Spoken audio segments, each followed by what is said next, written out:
Hello, গল্প কথার ডালি বাই জুলিয়ার চ্যানেলে সকলকে স্বাগত। আজও আমার সাথে আছে আমার সহযোগী বন্ধু শ্রীময়ী। আজ আমি প্রফুল্ল রায়ের মলির জন্য গল্পটা পড়ে শোনাব। কাল শোবার আগে অ্যালার্ম দিয়ে রেখেছিল ললিতা। বহুকালের বিশ্বস্ত ঘড়িটা ঠিক সময়েই ঘুম ভাঙিয়ে দেয়। বেড সুইচ টিপে আলো জ্বালাতে চোখে পড়ে এখন কাটায় কাটায় 4টে। শীতের এই শেষ রাতে কাঁচের জানলার বাইরে দিয়ে কলকাতার গাঢ় অন্ধকার আর কুয়াশার অদৃশ্য হয়ে আছে যেন মনে হচ্ছে। তারই মধ্যে রাস্তার টিউব লাইটগুলো ঝাপসা রহস্যময় সংকেতের মতো লাগছে। সূর্যোদয় হতে এখনো 1 থেকে 1.5 ঘন্টা বাকি। 6:30টায় ললিতাকে এয়ারপোর্ট নিয়ে যাবার জন্য গাড়ি আসবে। তার আগেই তাকে তৈরি হয়ে নিতে হবে। ললিতা একজন এয়ার হোস্টেস। আজ তার অফ ডে, তবু যে তাকে ডিউটিতে যেতে হচ্ছে তার কারণ হলো তার উপর এয়ারলাইন্সের অগাধ আস্থা। সকাল 8:10-এ একটা স্পেশাল ফ্লাইটে কয়েকজন ভিআইপি লখনৌ যাবেন। তাদের যত্ন এবং পরিচর্যার জন্য ললিতার মতো একজন অভিজ্ঞ এবং তৎপর মীমাংসিকার ভীষণ দরকার। সাউথ ক্যালকাটায় ললিতার এই 2 কামরার মাঝারি ফ্ল্যাটটা খুবই ছিমছাম। 2টো বেডরুম ছাড়া রয়েছে drawing cum dining hall, kitchen, 2টো টয়লেট, ব্যালকনি, আর তার নিজস্ব শোবার ঘরখানা চমৎকার করে সাজানো। মাঝখানে 2টো সিঙ্গল বেড, জোড়া দেওয়া বিছানা, একধারে ওয়ার্ড্রবে ফ্যাশনেবল ড্রেসিং টেবিল, কুশন আর ছোট ছোট 2টো চেয়ার টেবিল মলির পড়ার জন্য। আর অন্য একটা দেওয়ালে মলির আর তার এনলার্জ করা বিশাল বাঁধানো ফটো। তাতে তারা দুজনেই হাসছে, ঝলমলে প্রাণবন্ত হাসি। গা থেকে লেপটা সরিয়ে ললিতা নাবতে যাবে, হঠাৎ তার চোখে পড়ে পাশে তো মলি নেই। কোথায় যেতে পারে সে? টয়লেটে কি? কিন্তু রাত্রিরে উঠলে তো মলি তাকে ডাকবেই। আজ তো তাকে ডাকেনি। প্রায় যান্ত্রিক নিয়মেই ললিতার চোখটা টয়লেটের দিকে চলে গেল। দরজা বাইরে থেকে বন্ধ, তাই বোঝা যাচ্ছে না ভেতরে কেউ আছে কিনা। ললিতা ডাকে, মলি মলি, কোনো সাড়া নেই। তবু দরজাটা খুলে সুইচ টিপে আলো জ্বালালো ললিতা। টয়লেট তো ফাঁকা, তাহলে কোথায় যেতে পারে মলি? এধারে ওধারে তাকাতে হঠাৎ তার চোখে পড়ে গেল বেডরুমের দরজাটা খোলা। কিন্তু তার পরিষ্কার মনে আছে কাল শোবার আগে পাল্লা টেনে লক করে দিয়েছিল। তবে কি মলি দরজা খুলে পাশের ঘরে আরতির কাছে চলে গেছে? আরতি তাদের কাছে আছে বছর 3 ধরে। কাজের লোক বলতে যা বোঝায় ঠিক সেরকম নয়। বছর 40-এর মতো বয়স, রীতিমতো ভদ্র ঘরের মেয়ে। ক্লাস 8 পর্যন্ত পড়েছে। বিধবা হবার পর শ্বশুরবাড়ির লোকেরা তাকে তাড়িয়ে দেয়। বাপের বাড়িতেও প্রচন্ড অসম্মানের মধ্যে দিন কাটছিল তার। ললিতারই এক এয়ার হোস্টেস বন্ধু সুজয়া একদিন আরতিকে তার কাছে নিয়ে আসে। সেই থেকে এখানেই আছে। আসলে ওকে পেয়ে বেঁচে গেছে ললিতা। সে যখন ডিউটিতে বেরোয় তখন মলিকে কে দেখবে, তার জন্য একটা মারাত্মক দুশ্চিন্তা থাকতো এতদিন। কিন্তু আরতি আসার পর সেটা একেবারে চলে গেছে। 2-1 দিনের জন্য কলকাতা বা মুম্বাই ফ্লাইটে যখন তাকে কাজ করতে হয়, 2 দিন দিল্লি বা 2 দিন মুম্বাই থাকতে হয়, তখন সে পুরোপুরি নিশ্চিন্ত থাকে এই আরতির জন্যই। আরতির দায়িত্ববোধ প্রবল। তাছাড়া মলিকে সে খুবই ভালোবাসে। আরতি যখন এসেছিল তখন মলির বয়স 3 বছর। গেল জুলাইতে সে 8-এ পড়েছে। মায়ের যত্নে এবং আদরে আরতি তাকে ভীষণভাবে আদর করেই মানুষ করেছে। কটা রাত ললিতার কাছে শোয় মলি। বেশিরভাগই তো সে পাশের ঘরে আরতির সঙ্গেই ঘুমায়। আরতি ছাড়া তার এক মুহূর্ত চলে না। ললিতা তার বেডরুম থেকে বাইরের ড্রয়িং রুম হয়ে চলে এলো আরতির ঘরে। এসে দরজায় টোকা দিয়ে ডাকলো, আরতি দি, আরতি দি। আরতি ঘুম ভাঙা স্বরে খবর ডাকলো, কি হয়েছে গো দিদি, কি হয়েছে? ধর্মর করে উঠে দরজা খুলে দাঁড়ায়। বড্ড ঘুমিয়ে পড়েছিলাম গো, ভাগ্যিস তুমি ডাকলে, এক্ষুনি চায়ের জল জ্বলিয়ে দিচ্ছি, তুমি তো বেরোবে আবার। ভোরের ফ্লাইটে ডিউটি থাকলে আগের দিনই আরতিকে জানিয়ে দেয় ললিতা। সে ওঠার আগেই আরতি উঠে কিছু খাবার তৈরি করে চা জল বসিয়ে গরম গরম হাতে হাতে সব তৈরি করে দেয়। আরতি সসব ব্যস্ত ওধারে বেসিনের দিকে যাচ্ছিল, চোখে মুখে জল দিয়ে কিচেনে ঢুকবে। ললিতা হাত তুলে তাকে থামিয়ে দেয়, বলে, মলি, কি তোমার কাছে রাত্রিবেলা এখানে এসেছে গো? আরতি অবাক হয়ে বলে, কই না তো, সে তো কাল তোমার সঙ্গেই শুলো। ঘুম ভাঙার পর মলিকে দেখতে পাচ্ছি না জানো, ভাবলাম তোমার কাছে যদি এসে থাকে, কিন্তু ও কোথায় যেতে পারে বলো তো? কিছুই তো বুঝতে পারছি না। তারপর দুজনে 850 স্কোয়ার ফিটের এই মাঝারি ফ্ল্যাটটা তোলপাড় করে ফেলে, কিন্তু 2টো বেডরুম, 2টো toilet, kitchen, balcony, drawing cum dining hall, কোথাও মলিকে পাওয়া গেল না। খোঁজাখুঁজি করতে করতে একসময় আরতির চোখে পড়ে ড্রয়িং কাম ডাইনিং হলের যে জায়গাটা বসার ঘরে সোফা পাতা আছে, তার সামনে মেন দরজাটা ফাঁক করে খোলা। সে প্রায় সঙ্গে সঙ্গে চেঁচিয়ে উঠে বলে, দিদি ওই দেখো, বলে দরজার দিকে আঙুল বাড়িয়ে দেয়। ললিতা চমকে ওঠে, একরকম দৌড়ে দরজার কাছে এসে পুরোটা খুলে ফেলে। তাদের এই ফ্ল্যাটটা দোতলায়, বাইরে বেরোবার জন্য নিচে যে সিঁড়ি, তার মেন গেট এইটাই। আলো জেলে দ্রুত কিছু একটা ভেবে নিয়ে উদ্ভ্রান্তের মতো একতলায় চলে আসে ললিতা। তার পেছন পেছন আরতিও আসে। ললিতা যা ভেবেছিল তাই, রাস্তা থেকে বাড়িতে ঢোকার বিশাল মজবুত দরজাটা হাট করে খোলা। সমস্ত ব্যাপারটা মুহূর্তে পরিষ্কার হয়ে যায়। রাস্তার যেদিকে যতদূর চোখ যায় কেউ কোথাও নেই। গাঢ় হিম আর অন্ধকারে সব কিছু আচ্ছন্ন হয়ে আছে। শীতের এই শেষ রাতে চারিদিক তখন স্তব্ধ। মহানগর যখন ঘুমের আলোকে ডুবে রয়েছে, সেই সময় একা কোথায় যেতে পারে মলি?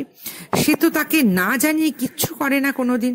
তাহলে মলি ভীরু স্বভাবের মেয়ে, হঠাৎ এমন দুঃসাহস তার হলো কি করে? শ্বাসরুদ্ধের মতো কিছুক্ষণ রাস্তার দিকে তাকিয়ে থাকে ললিতা। তারপর অবসন্নের মতো সিঁড়ি ভেঙে ফের দোতলায় উঠে আসে। নিঃশব্দে তাকে অনুসরণ করে আরতি। ফ্ল্যাটে ফিরে এসে প্রথমটা ললিতা বুঝেই উঠতে পারল না তখন তার কি করা উচিত। এই অসহ্য শীতের ভোরেও ভয় আর দুশ্চিন্তায় তাদের সারা শরীর ঘামে ভিজে উঠেছে। শিরদাঁড়ার ভেতর থেকে আগুনের হলকার মতো কি যেন দ্রুত ওঠানামা করছে। দু হাতে মুখ ঢেকে একটা সোফায় বসে পড়ে ললিতা। মলিকে সে তো কোনো বকাবকি করেছে বলে মনে পড়ছে না। গায়ে হাত তুলেছে? না না, কখনো না। কারণ মলি সেরকম মেয়েই নয়, এত বাধ্য মেয়ে, তার উপর রাগ করার কোনো সুযোগই পাওয়া যায় না। তাহলে কি এমন ঘটলো তাতে কাউকে না বলে না জানিয়ে মলি নির্জন কুয়াশাচ্ছন্ন শীতের রাতে বেরিয়ে পড়ল? আরতি কাছেই দাঁড়িয়েছিল। সে বলে, কিছু একটা করো দিদি, এভাবে বসে থাকলে চলবে না। মলিকে খুঁজে তোমাদের বার করতেই হবে। তার গলা ভীষণ কাঁপছিল। আরতির কথাগুলো ললিতার মস্তিষ্কে ঝাঁকুনি দিয়ে যায়। মুখ থেকে হাত নামিয়ে আস্তে আস্তে উঠে দাঁড়ায় সে। ভেঙে পড়লে এখন চলবে না।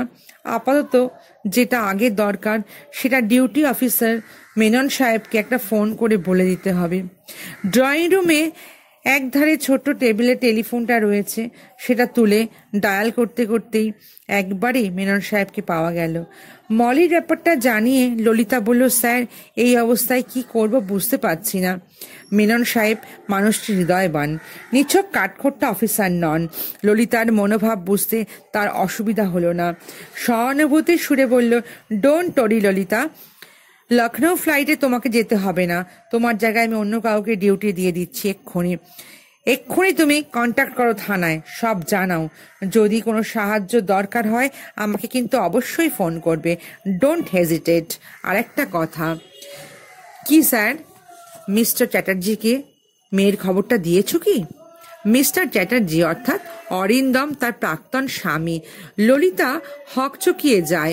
মিস্টার চ্যাটার্জি অর্থাৎ অরিন্দম, তাকে সে তো বহুদিন ধরে কোনো কথাও বলে না। মেনন সাহেবের কথায় কি উত্তর দেবে সে ভেবে পায় না। বেশ কিছুক্ষণ বাদে মেনন সাহেবের কণ্ঠস্বর আবার শোনা যায়, তুমি কি লাইন কেটে দিলে? চাপা গলায় ললিতা বলে, না স্যার। এই সময় পুরনো তিক্ততা মনে রাখতে নেই। আফটার অল চ্যাটার্জি মলির বাবা, ওকে ব্যাপারটা জানানো দরকার। আচ্ছা এখন রাখছি, পরে কথা হবে। আস্তে আস্তে ফোন নামিয়ে রাখে ললিতা। মেনন সাহেব ঠিকই বলেছেন, অরিন্দমকে খবরটা দেওয়া খুবই দরকার। মলি যেমন তার মেয়ে, তেমনি অরিন্দমও তো তার মেয়ে। থানায় ফোন তো করতেই হবে, কিন্তু পুলিশ আজকাল কোনো ব্যাপারেই তেমন গুরুত্ব দেয় না। একমাত্র মন্ত্রী, এমএলএ বা এমপি, তারা ছাড়া কখনোই তারা খুব একটা গা করে না। নিহাতি দায়সারাভাবে তারা তাদের ডিউটি করে যায়। ওদের ওপর ভরসা করে হাত পা গুটিয়ে বসে থাকলে চলবে না। কিন্তু এই কুয়াশাচ্ছন্ন শীতের রাতে তার মতো একটা মেয়ের পক্ষে কলকাতায় জনমানব নিঃশুন এই রাস্তায় কি করে সে মলিকে খুঁজে বেড়াবে? আরতির ডাকে দিদি, ও দিদি। পরস্পরকে তারা এই বলেই ডাকে। ললিতা চমকে উঠে বলে, হ্যাঁ কিছু বলবে? হ্যাঁ, তোমার অফিসের সাহেব কি বললেন? মেনন সাহেবকে চেনে আরতি, অনেকবার এই ফ্ল্যাটে এসেছেন। আরতি সেই জন্য তাকে ভালো করেই চেনে। তাই সে বুঝতেও পেরেছিল যে একটু আগে ললিতা বোধহয় মেনন সাহেবের সঙ্গেই কথা বলছে। ললিতা বলে, থানায় ফোন করে বললেন, আর আমাকে বললেন অরিন্দমকেও একবার জানাতে। তাহলে চুপ করে বসে আছো কেন দিদি? আরতির গলায় ব্যাকুলতা ফুটে ওঠে। ললিতা উত্তর দেয় না, ফের ফোনটা তুলে নেয়। অন্য মনস্কের মতো খানিকক্ষণ চুপ করে থাকে। 4 বছরের ভেতর একবারও অরিন্দমকে ফোন করেছে কিনা সে মনে করতে পারে না। অরিন্দমও তাকে ফোন করেনি। তবে প্রতি সপ্তাহে 3 বার অরিন্দম মলিকে দেখতে আসে, কিন্তু ফ্ল্যাটের ভেতর ঢোকে না। একতলায় কলিং বেল বাজে। সেটা বাজলে আরতি মলিকে নিচে নিয়ে যায়। মেয়ের সঙ্গে কথা বলে কিংবা নতুন জামা টামা বা কমিক্সের বই বা রঙের বাক্স, তুলি ইত্যাদি দিয়ে চলে যায়। অরিন্দম সোম, বুধ, শুক্র এই 3 দিন আসে। ওই দিনগুলো পারতপক্ষে বাড়িতে থাকে না ললিতা। তবু কচিত যদি কখনো থেকেও যায়, অরিন্দমের সঙ্গে দেখা করে না। মলির ব্যাপারে জরুরি কিছু জানবার থাকলে আরতিকে দিয়েই বলে দেয়, ফোন করায়। নিজে কোনো কথা বলে না। এক সময় ধীরে ধীরে ডায়াল ঘোরায় ললিতা। ওধারে টেলিফোন বেজে ওঠে, বাজতেই থাকে। ললিতা জানে অরিন্দমের ফোনটা থাকে দোতলায়, চওড়া প্যাসেজের একধারে একটা উঁচু টুলের মতন, তার উপরই থাকে। বেশ কিছুক্ষণ পর লাইনের ওধার থেকে একটা ঘুমন্ত গলা ভেসে আসে। হ্যালো, কাকে চাইছেন? এতদিন বাদেও কণ্ঠস্বরটা চিনতে অসুবিধা হলো না। অরিন্দমের ছোট ভাই দেবেশ। নিচু গলায় ললিতা বলল, আমি ললিতা, তোমার দাদাকে একটু ডেকে দেবে? দেবেশ বলে, ও হ্যাঁ হ্যাঁ ডাকছি। গলা শুনে বোঝা যায় ঘুম ছুটে গেছে দেবেশের। বহুকাল বাদে শীতের ভোরে দাদার প্রাক্তন স্ত্রীর ফোন আসবে, এটা ছিল তার পক্ষে অভাবনীয়। মিনিট খানেক কাটে না, ওধার থেকে অরিন্দমের উদ্বিগ্ন স্বর ভেসে আসে আস্তে আস্তে। কি হয়েছে ললি? কতদিন বাদে এই ডাকটা শুনল ললিতা। একদা কোনো এক পূর্বজন্মে আদর করে ললি বলে ডাকত অরিন্দম। আড়ষ্ট কাপা সুরে সে বলল, মলিকে পাওয়া যাচ্ছে না যেন। অরিন্দম যে ভয়ে আটকে উঠেছে সেটা তার গলা শুনে বোঝা যায়। সে কি, কখন থেকে? গোটা ব্যাপারটা জানায় ললিতা। এমনকি মেনন সাহেবের সঙ্গে ফোনে যে তার কথা হয়েছে সেটাও সে বাদ দেয় না। সব বলার পর অবরুদ্ধ গলায় জিজ্ঞাসা করে, আমার মলিকে কি ফিরে পাবো না গো?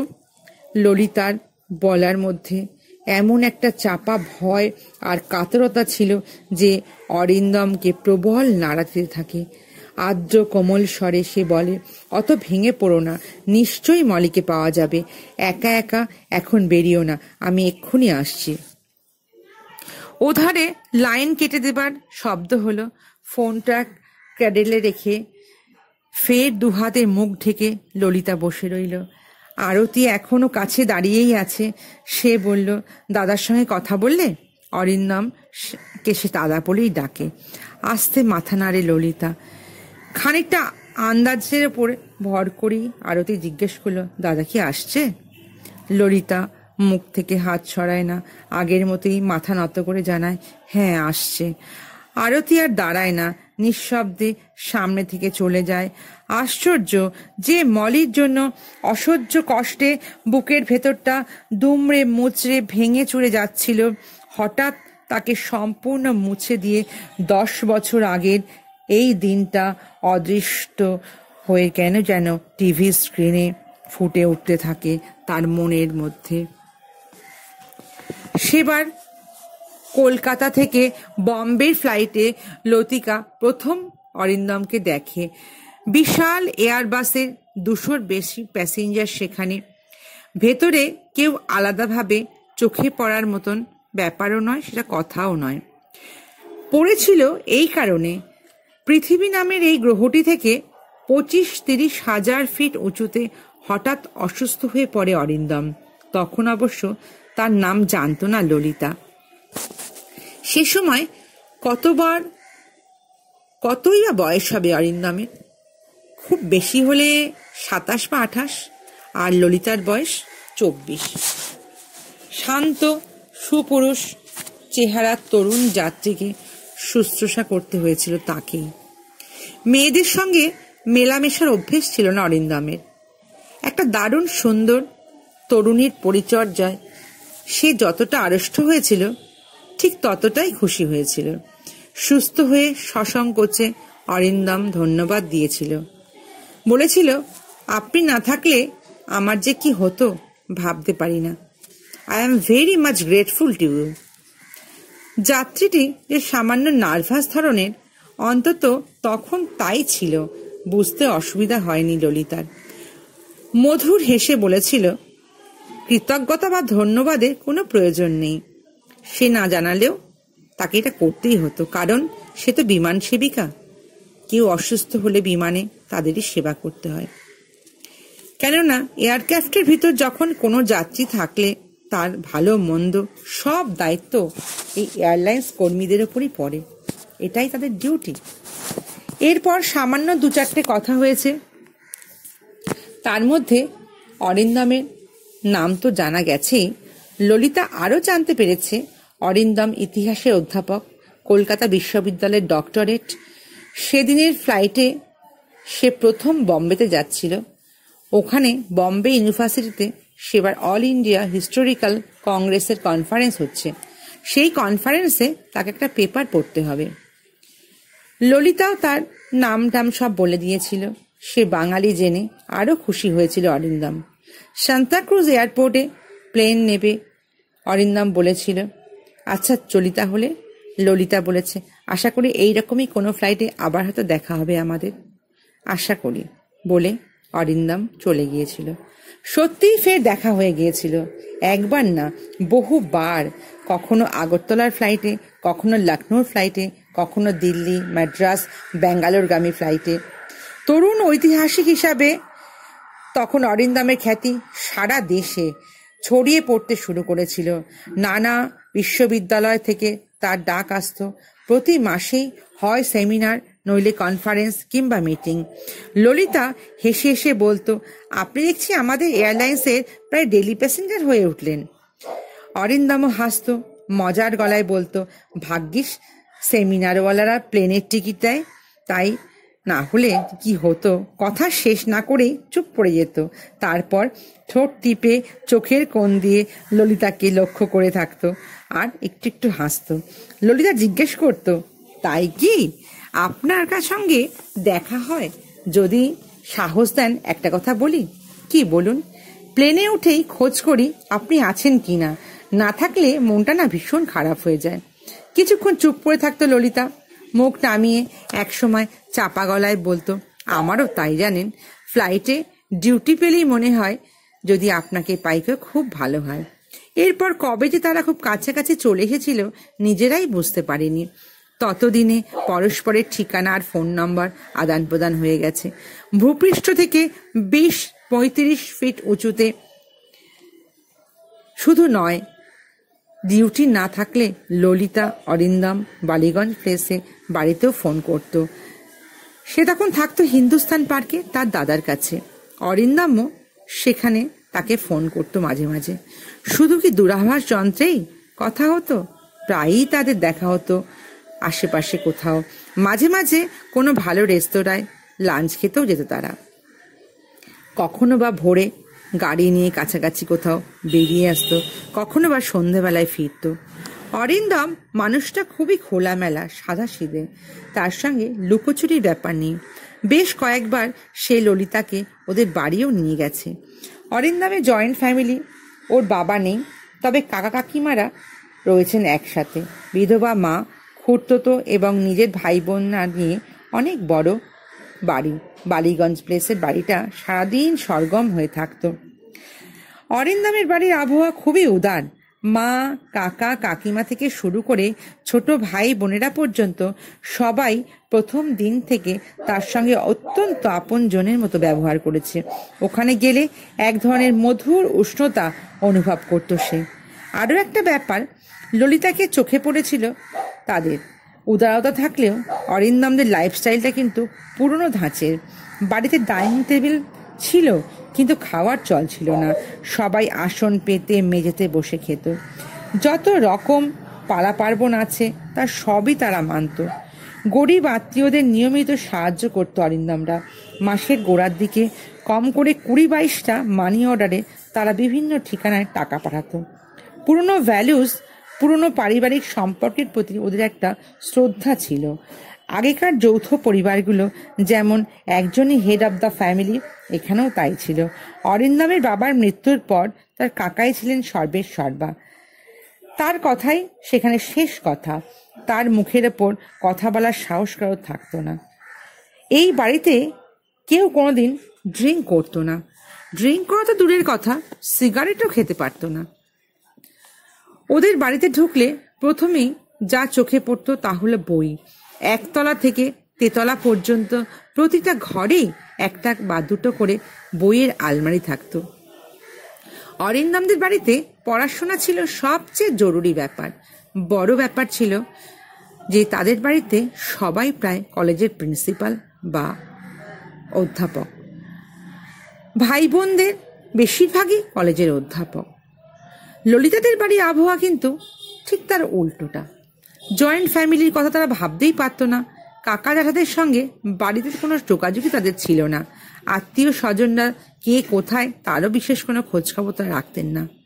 বাবা মা অনেকদিন আগেই মারা গিয়েছেন।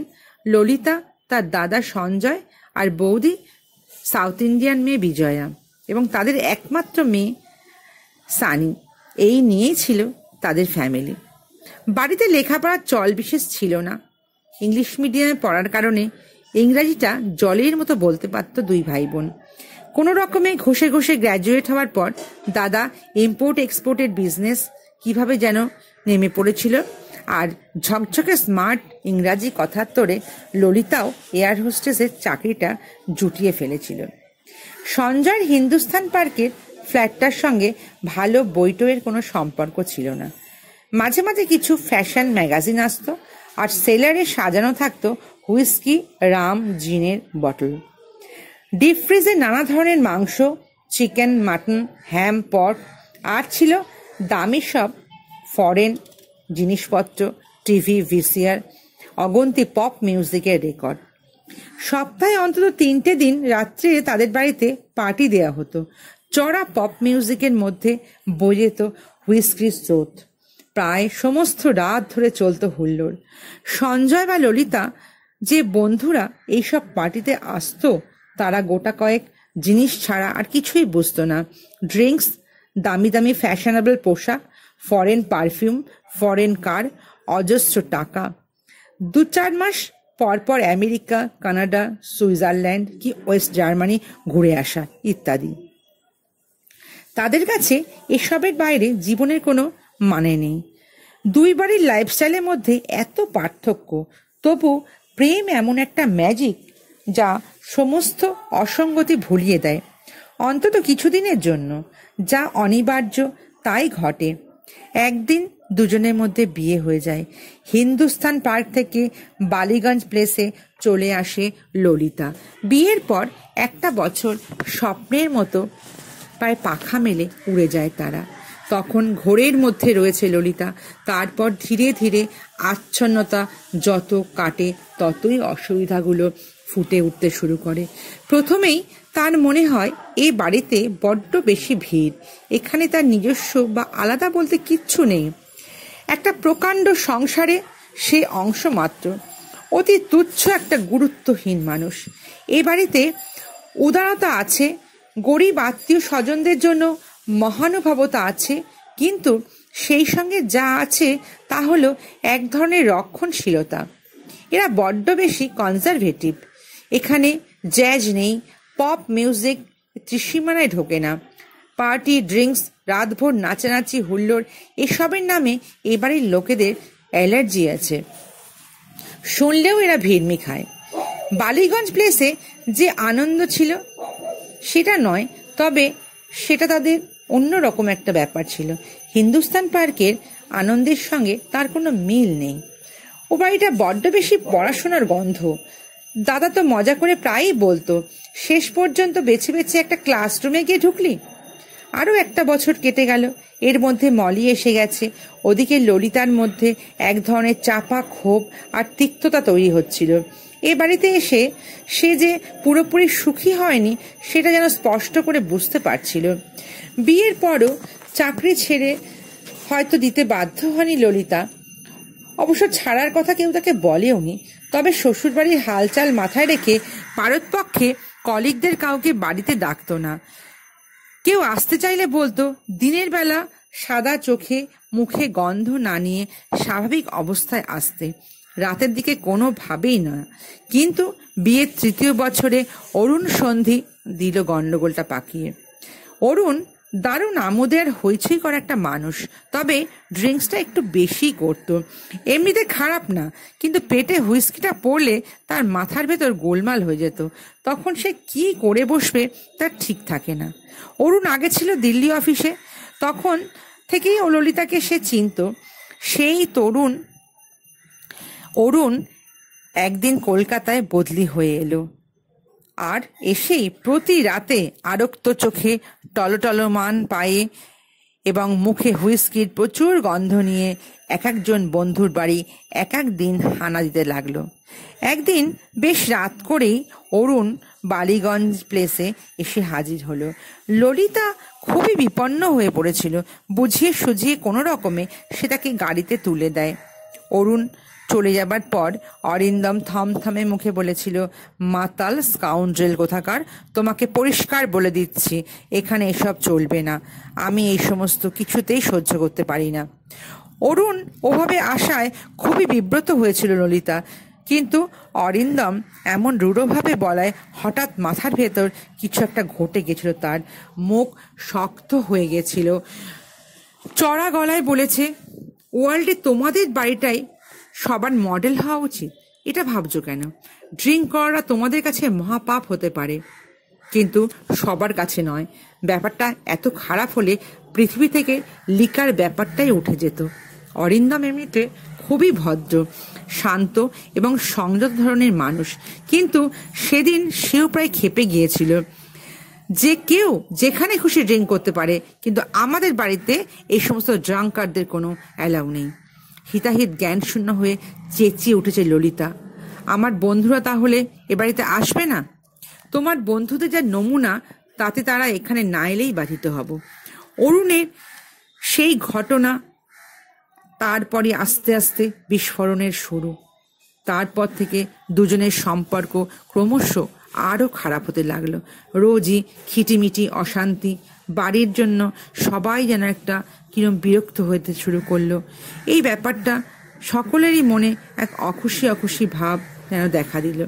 বালিগঞ্জ প্লেসে এতদিন পারিবারিক প্যাটার্ন ললিতার জন্য চোখের সামনে ভেঙে চলে যাচ্ছে, এটা কেউই ঠিকমতো মেনে নিতে পারছিল না। ললিতারও অসহ্য লাগছিল। সে বলেছে, আমি এখানে আর থাকতে পারবো না।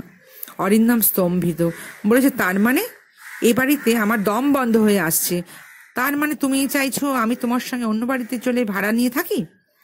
ললিতা উত্তর দেয়নি। অরিন্দম এবার বলেছে, তুমি ভুল করছো।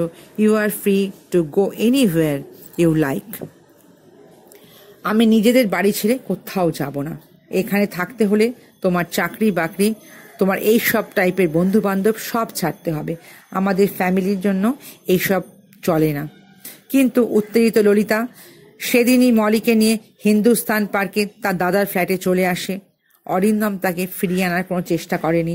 তার মা, কাকা, কাকিমা গোলমালটা মিটিয়ে নেওয়ার জন্য অনেক চেষ্টা করেছিল। অরিন্দম এবং ললিতাকে বারবার বলেছিল, কিন্তু তাদের অন্ধ জেদ তাদেরকে চেপে বসেছে এবং এই ব্যাপারটা নিয়ে কোনো আলোচনাই করতে দেয়নি। এমন একটা জায়গায় পৌঁছে গেছিল তারা যে সেখান থেকে আর ফিরতে পারেনি। এরপর কোর্ট, মামলা, ডিভোর্স। আদালত রায় দিয়েছিল মলি আপাতত ললিতার কাছেই থাকবে। অরিন্দম যখন ইচ্ছা মেয়েকে দেখে আসতে পারবে। হিন্দুস্থান রোডে বেশি দিন থাকেনি ললিতা।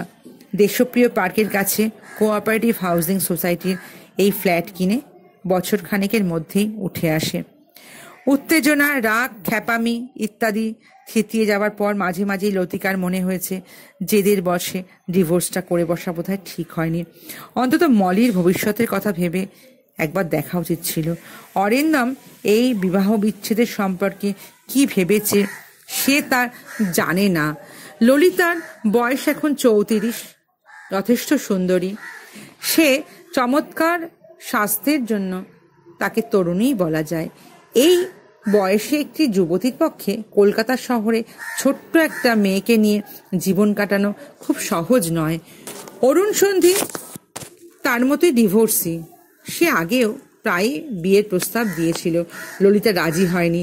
শুধু অরুণই না, কলিগদের মধ্যে আরো কয়েকজন তাকে এই বিয়ের ইঙ্গিত দিয়েছিল, কিন্তু সযত্নে সেই অনুরোধ এড়িয়ে গেছে ললিতা। ললিতা জানে অরিন্দমও বিয়ে করেনি।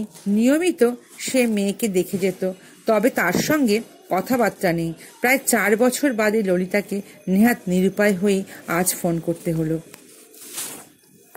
কতক্ষণ মুখ ঢেকে আচ্ছন্নের মতো বসেছিল খেয়াল নেই ললিতার। একসময় কলিং বেল বেজে উঠল। সে বুঝতে পেরেছিল অরিন্দম এসেছে। মুখ থেকে হাত সরিয়ে তবু আরতিকে বলে, দেখো তো কে এলো।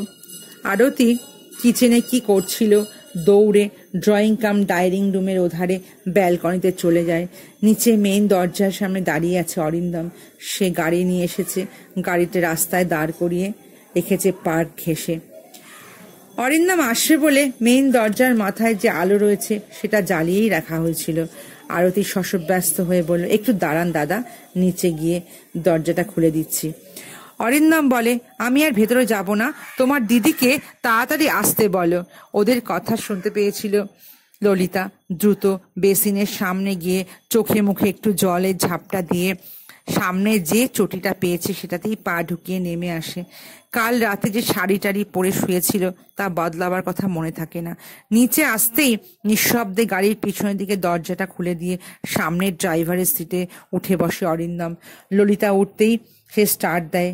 1 মিনিটের ভিতর গড়িয়াহাট রাসবিহারী অ্যাভিনিউতে চলে আসে। এখনো ঘন কুয়াশায় ঢেকে আছে কলকাতার চারিটা দিক, তবে অন্ধকার আগের থেকে একটু হালকা হয়েছে। এবছর শীতটা জাঁকিয়ে পড়েছে। কনকনে উত্তরে হাওয়া সাঁই সাঁই করে বয়ে যাচ্ছে ঝড়ের গতিতে। দোতলা থেকে নিচে নামার সময় চাদর কি কার্ডিগান কিছুই নেবার কথা মাথায় ছিল না। এখন ঠান্ডায় সমস্ত শরীর যেন জমে যাচ্ছে। শাড়ির আঁচলটা ভালো করে জড়িয়ে কুঁকড়ে বসে আছে ললিতা। রাস্তা একেবারে শুনশান, লোকজন প্রায় চোখে পড়ছে না। তবে খুব সম্ভবত ফার্স্ট ট্রামটা বেরিয়েছে। ঘন্টি বাজাতে বাজাতে কুয়াশা ফুঁড়ে কোনো অপার্থিব গ্রহের অলৌকিক যানের মতো সেটা যেন আস্তে আস্তে চলে গেল। শীত ভরে নির্জন রাসবিহারী এভিনিউয়ে কুয়াশা তরল অন্ধকার, দুধারে ঝাপসা বাড়িঘর। কোনো কিছুই দেখছে না ললিতা। পলকহীন তাকিয়ে আছে অরিন্দমের দিকে। একটা ব্যাপার সে লক্ষ্য করেনি, অরিন্দম তাকে ফ্রন্ট সিটে নিজের পাশে বসতে বলেনি। এতক্ষণে তার ব্যাপারটা খেয়াল হয়েছে। অবশ্য বলার কারণও নেই, ডিভোর্স হয়ে যাওয়ার পর তার সঙ্গে তো কোনো সম্পর্ক নেই। তবু নিজের অজান্তেই বুকের ভেতর কেমন একটা চিনচিন ভাবে কষ্ট অনুভব করল ললিতা। অরিন্দম তাকে নিয়ে কোনো দিকে চলে যাচ্ছে, বুঝতেই পারছে না। একসময় দ্বিধান্বিতভাবে ললিতা জিজ্ঞেস করলো, আমরা কোথায় যাচ্ছি? একটু যেন চকিত হয়ে অরিন্দম ফিরে তাকালো। অন্যমনস্কের মতো উইন্ডস্ক্রিনে বাইরে তাকিয়ে বাইরের দিকেই দেখছিল। স্পিড সামান্য কমিয়ে মুখ ফেরাতে গিয়ে হঠাৎ ডান দিকের আয়নায় ললিতাকে দেখতে পায়। হিমে একেবারে জড়সড় হয়ে গেছে সে। অরিন্দম বলে, আপাতত থানায় যাচ্ছি আমরা। তার গায়ে সোয়েটারটার ওপর একটা গরম শাল জড়ানো ছিল। এক হাতে স্টিয়ারিং রেখে আর এক হাতে শালটা খুলে প্রাক্তন স্ত্রীর দিকে এগিয়ে দিতে থাকে। দিয়ে বলল, নাও, এটা একটু গায়ে জড়িয়ে নাও। সারা শরীর যেন বিদ্যুৎ খেলে গেল ললিতার। অরিন্দমের কাছ থেকে এতটা সে আশা করেনি। এটা ছিল তার সুদূর কল্পনারও অতীত। শালটা হাতে নিয়ে চুপ করে বসে থাকে সে। কিছুক্ষণ পর অরিন্দম ফের বলে, কি হলো, গায়ে দিলে না? অরিন্দম যে গাড়ি চালাতে চালাতে পাশের মিররের দিকে মাঝে মাঝে তাকাচ্ছে, ললিতা সেটা টের পায়নি। নিঃশব্দে ধীরে ধীরে শালটা গায়ে জড়িয়ে নেয় সে। কাশ্মীরি শালের কোমল উষ্ণতা তার শীতল জমে যাওয়া শরীরে উত্তাপ বাড়িয়ে দিতে থাকে। থানায় পৌঁছে দেখা যায় বিশাল বাড়িটা একেবারে নিঝুম। কোলাপসেবল গেটের ওধারে খাটিয়ার ওপর দুজন কনস্টেবল কম্বল মুড়ি দিয়ে ঘুমোচ্ছিল। তাদের জাগিয়ে গেট খুলিয়ে ললিতাকে সঙ্গে নিয়ে ভেতরে ঢোকে অরিন্দম। একটা ঝকঝকে তরুণ অফিসার রাতে ডিউটিতে ছিলেন। মানুষ হিসাবে সে খুবই সহানুভূতিপ্রবণ। মলির নিখোঁজ হওয়ার খবরটা শুনে চটপট ডায়েরি লিখে নিলেন। তারপর বললেন, রোদ উঠলেই আমরা ডিউটিটা যাব। আমার ডিউটি যদিও শেষ হয়ে যাবে, কোয়ার্টার্সে ফিরে যাবার কথা, কিন্তু আমি এখন যাব না। আপনার কেসটা নিজের হাতেই আমি হ্যান্ডেল করব। দেখি মেয়েটাকে খুঁজে বার করা যায় কিনা। একটু ভেবে বলুন তো, আপনাদের সঙ্গে ওর কি কোনো ঝগড়াঝাটি হয়েছিল? অরিন্দম ললিতা পাশাপাশি বসে নিজেদের মুখে চাওয়াচাওয়ি করছিল। অফিসারটি ললিতাকে জিজ্ঞেস করল, অ্যালার্মের আওয়াজে ঘুম ভাঙার পর যখন দেখলেন আপনার মেয়ে মানে মলি আপনার পাশে নেই, তখন আপনারা দুজনে সারা ফ্ল্যাট খুঁজছিলেন, তাই তো? ললিতা তখন বলল, এমন কথা তো আমি বলিনি, আমি একাই খুঁজছিলাম, অরিন্দম ছিল না আমার সঙ্গে। অরিন্দম ব্যাপারটা অফিসার যে কিভাবে নিয়েছে সেটা বুঝতে একটু অসুবিধা হয়েছিল। তাই আধফোটা গলায় ললিতা বলল, না না, ও ছিল না আমার সঙ্গে, আমি আর আমার কাজের মেয়ে আরতিদি আমরা দুজনে মিলে খুঁজছিলাম। অফিসারটি একটু অবাক হয়ে জিজ্ঞেস করলো, তাহলে ইনি কোথায় ছিলেন? রীতিমতো নার্ভাস হয়ে ললিতা বলল, অফিসার যেভাবে জেরা শুরু করেছে তাতে হয়তো একটু ঘাবড়েও গেছিল।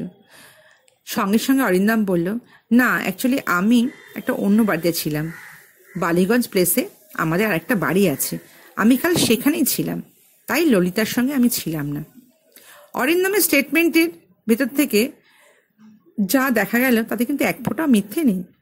অফিসার বলে উঠলেন, ও আচ্ছা আচ্ছা, ইনি তাহলে আপনার স্ত্রী নিশ্চয়ই? একটু ইতস্তত করে অরিন্দম আস্তে মাথা নেড়ে বলল, হ্যাঁ।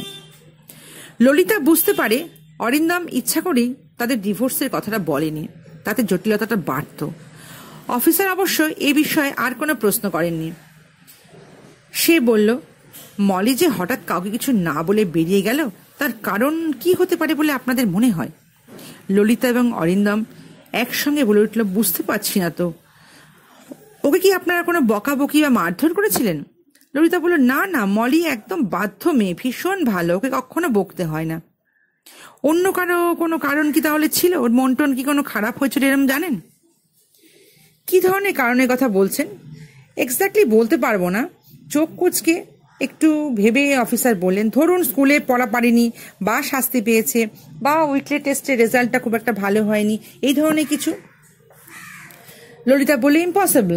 আমি কাল ওর স্কুলের খাতা চেক করেছি, ও সব সাবজেক্টে ভেরি গুড পেয়েছে। ঠিক আছে ঠিক আছে, ওর কোনো ফটো এনেছেন? মলির একটা ছবি আনা উচিত ছিল, নইলে তাকে চেনা যাবে কি করে। কিন্তু এখানে আসার সময় মাথা থেকে একদম বেরিয়ে গিয়েছিল। তরুণ অফিসারটি বলল, কিন্তু ওটা তো চাই। ঠিক আছে, পরে আমি নিয়ে নেবক্ষণ, আপনারা দিয়ে যাবেন। পরে না, এক্ষুনি দরকার। আমি আপনাদের সঙ্গে যাচ্ছি, ফটোটা নিয়ে মলিকে কিন্তু খুঁজতে বেরোবো। অফিসারটি কর্তব্যবোধে অভিভূত হয়ে পড়েছে ললিতা আর অরিন্দম। এতটা তারা আশা করেনি। ললিতা বলল, ধন্যবাদ স্যার, মলিকে পাওয়া যাবে তো? বলতে বলতে তার গলা কাঁপতে থাকে। অফিসারটি জোর দিয়ে বলে, নিশ্চয়ই পাওয়া যাবে। তারপর ফোন করে লালবাজারে অন্যান্য হেডকোয়ার্টার্সগুলোতে খবর দিয়ে দেওয়া হয় মলির জন্য। যেখানেই দেখা যায় যেন তাকে আটকে রাখা হয়। শহর থেকে বাইরে বেরোবার সমস্ত রাস্তা, সমস্ত ট্রাফিক ডিপার্টমেন্ট সবাইকে নজরদারি রাখতে বলা হয়। ললিতাদের কাছে মলির চেহারা, বয়স ইত্যাদি সম্পর্কে যা শুনেছিল সেই সমস্ত হুবহু এই অফিসারটি সবাইকে জানিয়ে দেন। লাইনের ওধার থেকে খুব সম্ভবত আরও কিছু জানতে চাওয়া হচ্ছিল। তার উত্তরে অফিসারটি বললেন, ওর ফটো শীঘ্রই পাঠিয়ে দিচ্ছি। তারপর ফোন নামিয়ে রেখে দুজন কনস্টেবলকে ডেকে নিয়ে চলে গেলেন আমাদের সঙ্গে।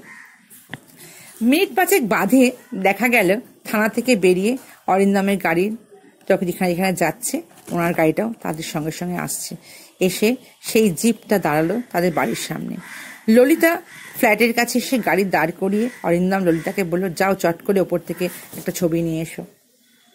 অফিসার বলল, এখন একটা সেকেন্ড নষ্ট করা যাবে না, আপনি যত তাড়াতাড়ি সম্ভব মেয়ের একটা ফটো নিয়ে আসুন। ললিতা চলে যাচ্ছিল, তাকে থামিয়ে আবার বলল, একটা আর্জেন্ট ব্যাপার একদম বলতে ভুলে গেছি। আপনাদের ফোন নাম্বারটা লিখে নিয়ে আসবেন, তেমন কোনো দরকার হলে যোগাযোগ করব আপনাদের সঙ্গে।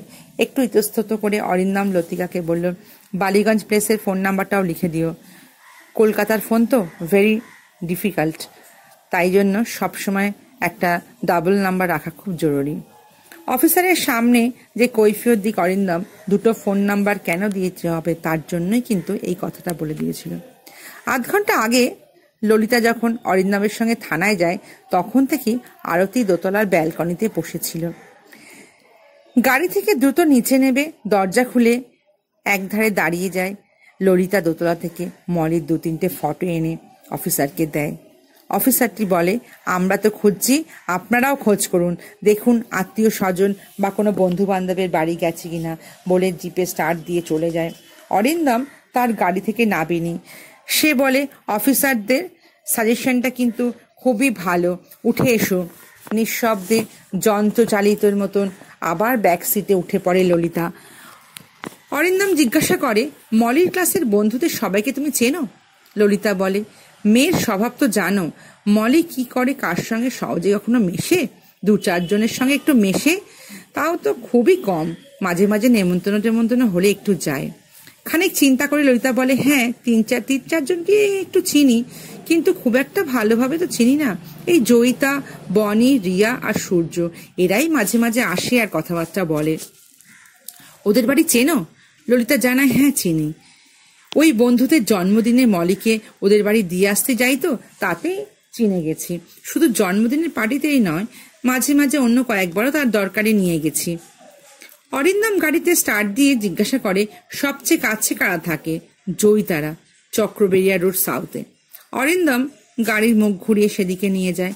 মলি ভোর রাতে উঠে বন্ধুদের বাড়ি যাবে। ললিতা এটা ভাবতেই পারছিল না। তবে কিনা বাচ্চাদের মনস্তত্ত্ব বুঝে ওঠাটাও খুব একটা সহজ নয়। ঝোঁকের বসে কখন যে তারা কি করে বসে আন্দাজ করা মুশকিল।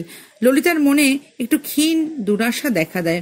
যদি মলি জয়িতা বা রিয়ার বাড়ি যাবে, তাহলে তাদের বাড়ির লোকজনকে একবার খবর দেবে না? এদিকে অন্ধকার আর কুয়াশা অনেকটা কেটে গেছে, আলো ফুটে উঠেছে। রাস্তাগুলো আস্তে আস্তে একটু জমজমাট হতে শুরু করেছে। দুধের গাড়ি, ট্যাক্সি, প্রাইভেট কার, বাস, শীতের বাতাস চিরে শাঁসা করে ছুটে চলেছে। ব্যাকসিটে একা একা বসে আছে ললিতা আর দুশ্চিন্তা করছে। ভয়ে নিজের অজান্তেই কাঁপতে থাকে ললিতা। যদি মলি জয়িতাদের বাড়ি না গিয়ে থাকে। হঠাৎ বুকের ভেতর কেমন হু হু করে ওঠে, কান্না ভেসে উঠছে যেন। উইন্ডস্ক্রিনের বাইরে চোখ রেখে গাড়ি চালাচ্ছে অরিন্দম। ফোপানের শব্দে চমকে উঠে ফিরে তাকায়। ললিতা দু চোখ বেয়ে জল গড়িয়ে পড়ছে। এক মুহূর্ত তাকিয়ে থাকে সে। তারপর গাড়িটা ফুটপাতের এক ধার ঘেঁষ করে দাঁড়িয়ে দরজা খুলে নরম গলায় বলে, সামনে এসো, আমার পাশে এসে বসো। নিঃশব্দে ফ্রন্ট সিটে এসে বসে ললিতা, তবে কাঁদতেই থাকে। অরিন্দম বলে, কেঁদো না ললি, কেঁদো না। বলতে বলতে ললিতার কাঁধে একটা হাত রাখে।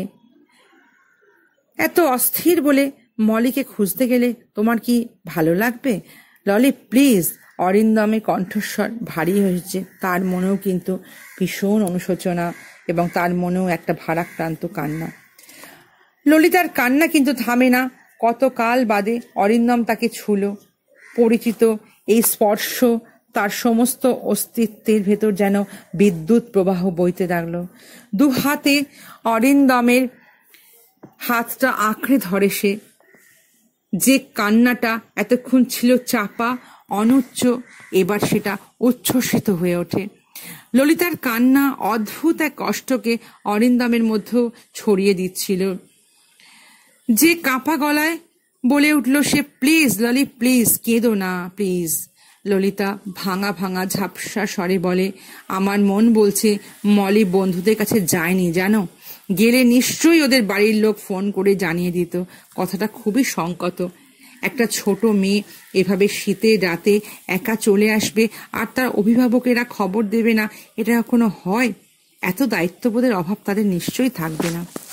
চক্রবৃটিয়া রোড সাউথে এসে জয়িতাদের ঘুম ভাঙিয়ে জানা গেল মলি এখানে আসেনি। আর যেটা ঘটে তা তো এইরকমই। জয়িতার মা বাবা জানতো ললিতা ডিভোর্সি। অরিন্দমকে তারা চিনত না, তবে তার পরিচয় জেনে অদ্ভুত চোখে তাকিয়ে থাকলো। গুরুসদয় দত্ত রোডে রিয়ারা থাকে, ক্রিক রোতে সূর্যরা, নিউ আলিপুরে বনিরা। জয়িতাদের বাড়ি থেকে বেরিয়ে 3 জায়গাতেই যায় ললিতা আর অরিন্দম। কিন্তু যা আশঙ্কা করা গিয়েছিল তাই হলো, মলি কোনো বন্ধুর বাড়ি যায়নি। একটা ব্যাপার লক্ষ্য করেছে ললিতা আর অরিন্দম, মলি সম্বন্ধে তার বন্ধুদের মা বাবারা যতটা উদ্বিগ্ন তার চেয়ে অনেক বেশি কৌতূহলী তাদের সম্পর্ক নিয়ে। জয়িতার মা বাবার মতো এইসব মেয়ের মা বাবারাও অত্যন্ত উৎসুক।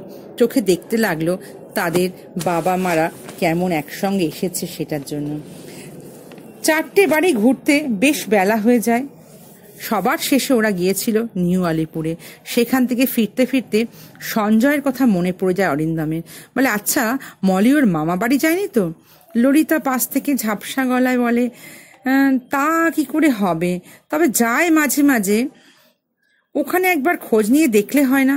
ললিতা উত্তর দেয় না, অবসন্নের মতো বসে থাকে। তার সব আশা যেন শেষ হয়ে গেছে। হিন্দুস্তান পার্কে এসে নতুন খবর কিছুই পাওয়া যায় না। মলি সেখানেও যায়নি। সঞ্জয় এবং তার স্ত্রী বিজয়া মানুষ খারাপ নয়। মলির কথা শুনে ওরা যতটা উৎকণ্ঠিত ঠিক ততটাই খুশি বোনের সঙ্গে প্রাক্তন ভগ্নিপতিকে দেখে। তারা দুজনকেই চা খেয়ে যাওয়ার জন্য অনুরোধ করতে লাগলো। অরিন্দম বলল, না না আজকে না, একদিন পরে এসে খাবো। আমাদের এখন যা মানসিক অবস্থা নিশ্চয়ই বুঝতে পারছেন।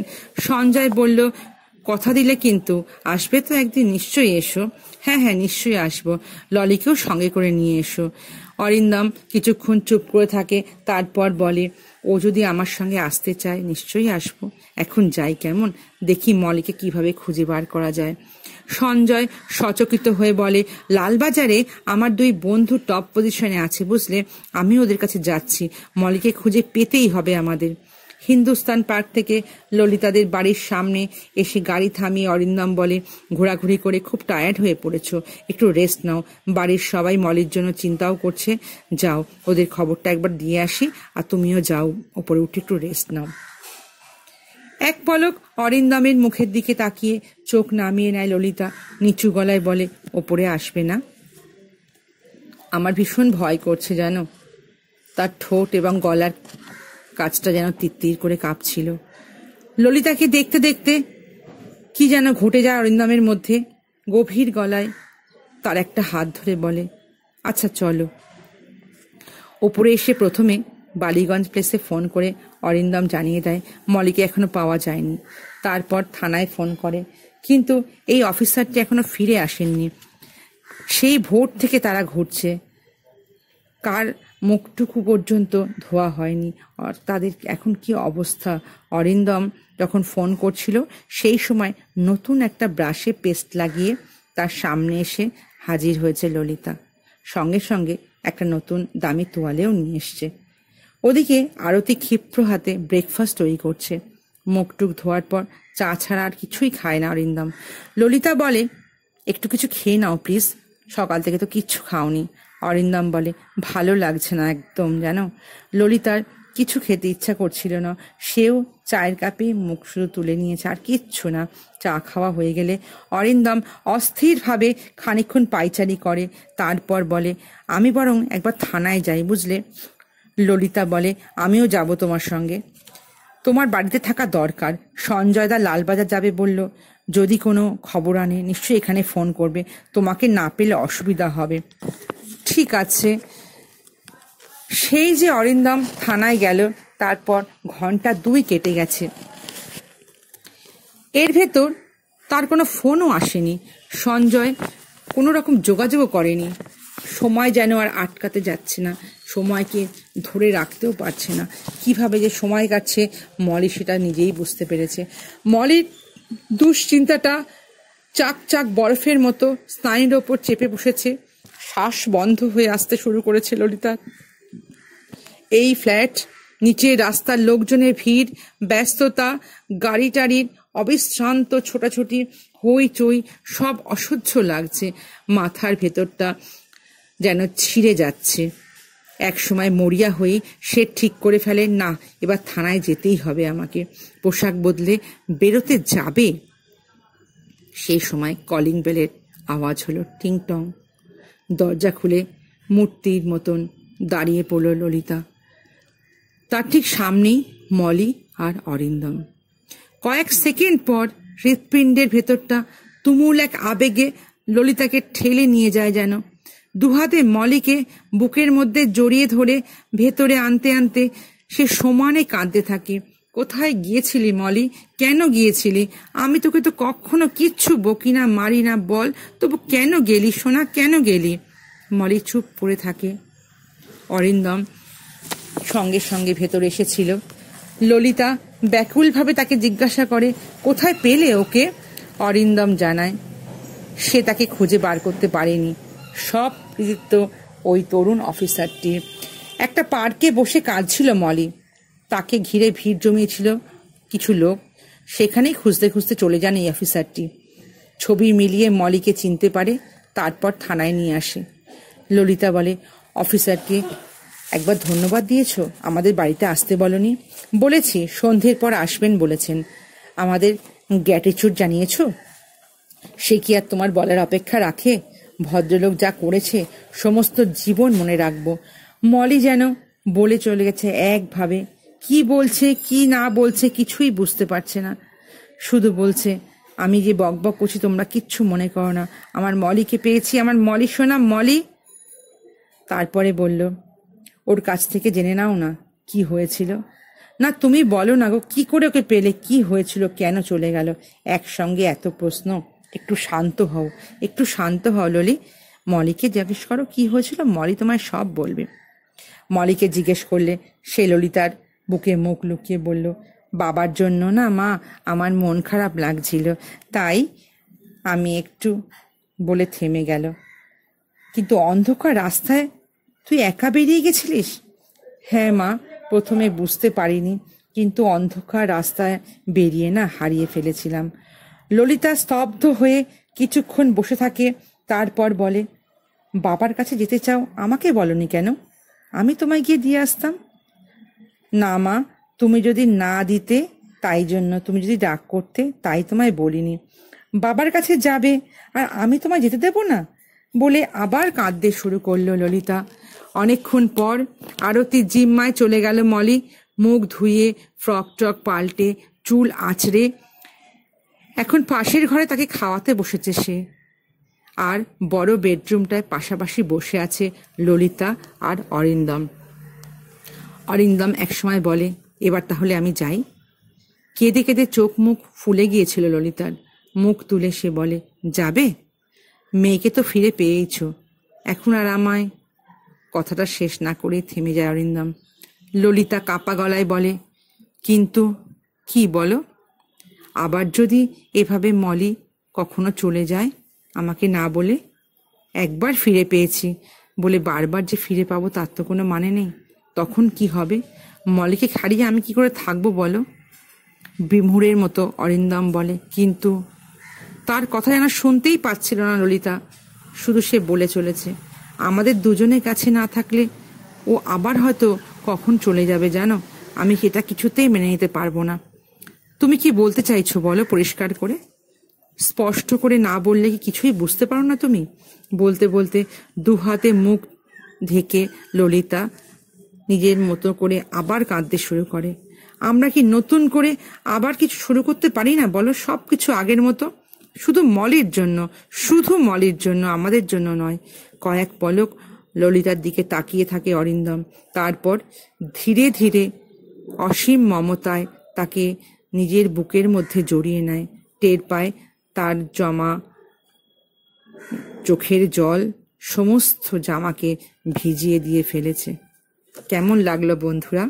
যদি ভালো লাগে প্রতিবারের মতো লাইক, শেয়ার, কমেন্ট, সাবস্ক্রাইব করতে ভুলবেন না। আজ তাহলে এই পর্যন্তই। সবাই ভালো থাকবেন, সবাইকে ভালো রাখবেন।